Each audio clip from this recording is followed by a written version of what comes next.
this week I'm going to go first just because I've decided it's my turn to talk. And don't It mind, is your turn to talk. don't mind me elbowing you out the way. I am continuing on with my current theme, or my most recent theme, of just stealing all of my best tips from other people. This week I'm going to be talking about top tips for creating a page turning story, like how to kind of pace a story so that your reader just keeps wanting to go forward and forward and forward and forward. And the one of the masters of this, who we spoke about earlier, is the wonderful Sue Whiting, and I think it's actually the Book of Chance that she's shortlisted for this year, not the missing. I Um, think you might be right. Yes. So Sue, around the time that she launched the Book of Chance last year, wrote a post for my website at AllisonTait.com, and she's given her 5 top tips for creating a page-turning story. So I'm just going to steal a couple of those for my quick tips this week, and of course you'll find the link in the show notes. Or you can find it at AllisonTait.com and just Google Sue Whiting, and you will find the full 5 top tip complement. Now, she's got a couple of great tips that I love, and I think that there doesn't really matter what you're writing. They are things that I think that kids need to keep in mind when they're trying to create a great story. The first thing is that you have to make your readers care. So for any story to really work, whether it be a quiet story or an epic adventure or a mystery or whatever, you have to make your readers care enough about your character to go on a story journey with them.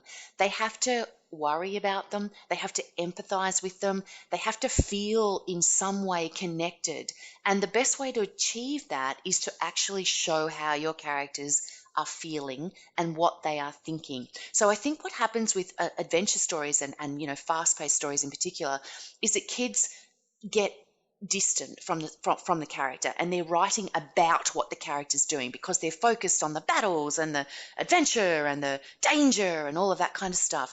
But you've got to actually come right back inside your character sometimes to show what they're thinking and feeling about any particular situation so that your reader connects with them. So I often talk about the fact when I do workshops and things like that, that when my character is in the most dangerous position that they can be in, when they are in the middle of a battle, when they are fighting for their life, the best possible thing that I can do is come right back inside that character.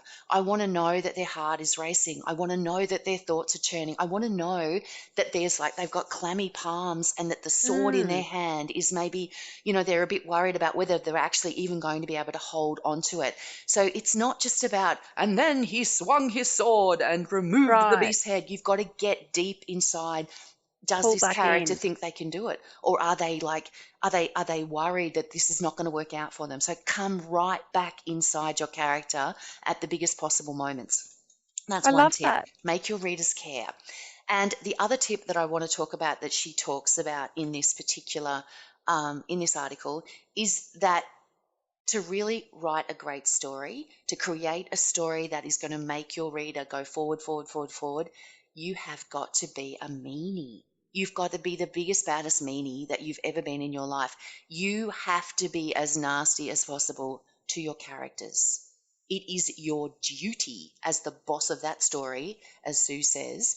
You Hmm. have to be mean because Doesn't sound very kind. no, but the best stories are all about your characters getting into trouble and then Mm, getting out of trouble. And so you are responsible. You've got to create the trouble. You've got to make sure, like, for example, if your character has a fear of the dark, you have got to make sure that that character ends up in the biggest, darkest, blackest hole that they can possibly ever end up in at some point in your story. You have got to exploit the weaknesses. You have to find the flaws, and you have to make your character's life as difficult as possible.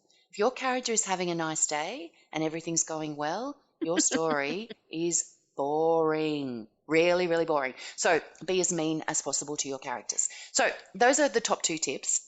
From the 5 top tips, there are some other fantastic tips in the article on my website. So have a look at that at AllisonTait.com, and it's called 5 Top Tips for Creating a Page Turning Story. Be a meanie.